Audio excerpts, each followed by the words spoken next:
হরে কৃষ্ণ, রাধে রাধে। মৌমিতা পরিবারে আপনাদেরকে জানাই অনেক অনেক শুভেচ্ছা ও অভিনন্দন। আজকের আলোচ্য বিষয়টি হচ্ছে সামনেই আসতে চলেছে জ্যৈষ্ঠ মাসের পূর্ণিমা, কিন্তু আমরা প্রত্যেকেই জানি এই বছর জ্যৈষ্ঠ মাস মল মাস পড়েছে। সেই কারণে পুজো পাঠ কি করা যাবে? পূর্ণিমার পুজো, সত্যনারায়ণ পুজো ইত্যাদি করা যাবে? এই নিয়ে আমাদের অনেকের মনেই প্রশ্ন রয়েছে। সেই সমস্ত প্রশ্নের উত্তর রয়েছে আজকের এই ভিডিওতে। তার সাথে আমরা জেনে নেব 2026 সালের জ্যৈষ্ঠ পূর্ণিমার সম্পূর্ণ সময়সূচি পঞ্জিকা অনুসারে। তারপরে আমরা জানব পূর্ণিমা তিথি কতক্ষণ থাকছে, এই পূর্ণিমা তিথিতে শুভ সময় কি থাকছে। এছাড়াও এই দিনে গঙ্গা স্নান ও দানের শুভ সময়, ব্রত উপবাস নিশি পালন কবে রয়েছে। এই পূর্ণিমা তিথি যেহেতু মল পূর্ণিমা, সেই কারণে আপনারা কোন কোন কাজগুলি করবেন, কোন কাজগুলি করবেন না, কি খাবেন কি খাবেন না, সমস্তটাই রয়েছে আজকের এই ভিডিওতে। শ্রোতা বন্ধুরা, আজকের এই ভিডিওটি আপনারা প্রথম থেকে শেষ পর্যন্ত মনোযোগ সহকারে শ্রবণ করুন, আপনাদের কিন্তু অনেক উপকৃত হবে। শুরুতেই জেনে নেওয়া যাক এই বছর জ্যৈষ্ঠ মাস মল মাস কেন পড়েছে। চন্দ্র ও সূর্যের গতির হিসাবে সমতা বজায় রাখতে হিন্দু পঞ্জিকায় প্রতি প্রায় 3 বছর অন্তর একটি অতিরিক্ত মাস যুক্ত হয়, যা মল মাস বা অধিক মাস হিসেবে পরিচিত।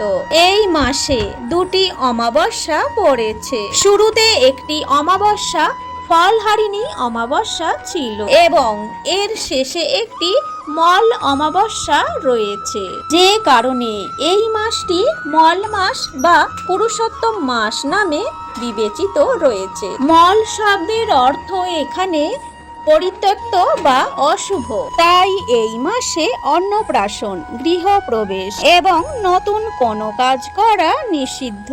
এই মাসে সনাতন ধর্মে দান ধ্যান, উপবাস, তীর্থস্থান ভ্রমণ এবং ভগবান শ্রী বিষ্ণুর পূজা অর্চনা করার বিশেষ মাহাত্ম্য রয়েছে।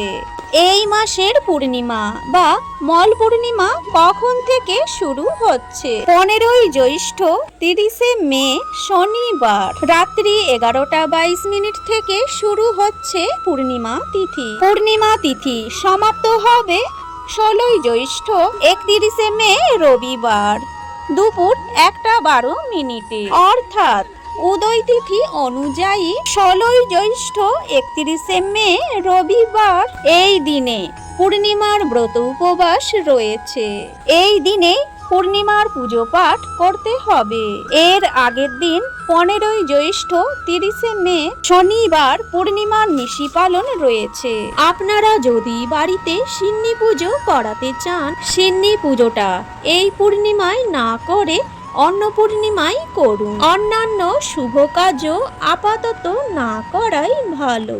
তবে আপনারা সত্যনারায়ণ পুজো অবশ্যই করবেন। প্রদোষে যেদিনকে নিশি পালন রয়েছে, অর্থাৎ 30শে মে শনিবার দিন, ওই দিনকে প্রদোষে সন্ধ্যা 6:14 থেকে শুরু করে রাত্রি 7:50 মধ্যে শ্রী শ্রী সত্যনারায়ণ পুজোর শুভ সময় রয়েছে। এই সময়ের মধ্যে আপনারা পুজো করতে পারেন। আর এর পরের দিন যেই শুভ সময়গুলি রয়েছে সেগুলি বলে রাখি।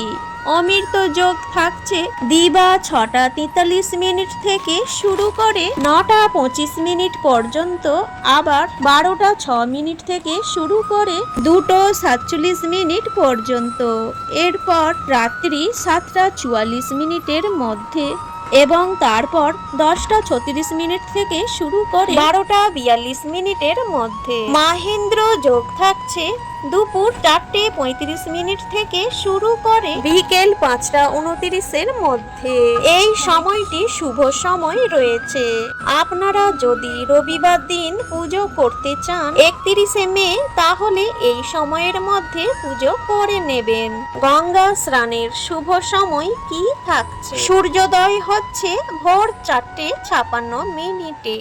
এই সময় থেকে শুরু করে সকাল 6:43 মধ্যে আপনারা গঙ্গা স্নান করে নেবেন। এইবার চলুন জেনে নেওয়া যাক মল মাসের পূর্ণিমা তিথি পালনের নিয়ম কি রয়েছে, কি করবেন আর কি করবেন না। মল মাসের পূর্ণিমা মূলত বিষ্ণুর আরাধনা ও দান ধ্যানের জন্য শুভ বলে মনে করা হয়। স্নানের নিয়ম কি রয়েছে? মল পূর্ণিমার দিন সকালে গঙ্গায় বা কোনো পবিত্র নদীতে স্নান করা অত্যন্ত শুভ বলে মনে করা হয়। তা যদি সম্ভব না হয়, স্নানের জলে সামান্য গঙ্গা জল মিশিয়ে স্নান করতে পারেন। এই দিনে আপনারা অন্যান্য দিন যেরকম নিত্য পুজো করে থাকে সেইভাবে শ্রী বিষ্ণুর পুজো করতে পারেন। ফল, প্রসাদ, সন্দেশ যা কিছু আপনারা নৈবেদ্য দিতে চান সমস্ত কিছুই সাজিয়ে রাখবেন। হলুদ রঙের একটি কাপড় বিছিয়ে জল চৌকিতে তার উপর বিষ্ণুর চিত্র বা মূর্তি বসাবেন এবং হলুদ ফুল আর তুলসী পাতা রাখবেন। বিষ্ণুকে অর্পণ করার জন্য প্রথমে আপনারা নৈবেদ্য সাজিয়ে নিয়ে তারপরে চন্দন সহযোগ তুলসী পাতা অর্পণ করবেন শ্রী বিষ্ণুর চরণে। ওম নমো ভগবতে বাসুদেবায় এই মন্ত্র উচ্চারণ করে শ্রী বিষ্ণুর চরণে ফুল ও তুলসী পাতা অর্পণ করবেন। শ্রী বিষ্ণুর পুজো করলেও অবশ্যই মা লক্ষ্মীরও পুজো করবেন। পূর্ণিমা তিথিতে আপনারা শ্রী বিষ্ণুর জন্য তুলসী পাতা এনেছেন, মা লক্ষ্মীর জন্য আনবেন বেল পাতা আর কিছু রঙিন ফুল। বেল পাতা আর রঙিন ফুল মায়ের চরণে অর্পণ করবেন এবং সবশেষে ধূপ আর দীপ দেখিয়ে আরতি করবেন। হিন্দু ধর্মে অশ্বত্থ গাছকে বিষ্ণুর রূপ বলে মনে করা হয়। এই দিন অশ্বত্থ গাছের গোড়ায় জল দেওয়া এবং প্রদীপ জ্বালানো অত্যন্ত পুণ্যময় বলে গণ্য করা হয়। মল মাসের পূর্ণিমা তিথিতে দুস্থ বা ব্রাহ্মণদের অন্ন, বস্ত্র বা সাধ্য মতো কিছু দান করলে অশেষ পূর্ণ ফল লাভ করা যায়। সারা দিন উপবাসে থেকে ওং নমো ভগবতে বাসুদেবায় নমঃ এই মন্ত্র জপ করতে পারেন, শুভ ফল মিলবে। এছাড়াও আপনারা শ্রীমদ্ ভাগবত গীতাও পাঠ করতে পারেন। শাস্ত্র মতে এই দিন কোন কোন কাজগুলি বর্জনীয়?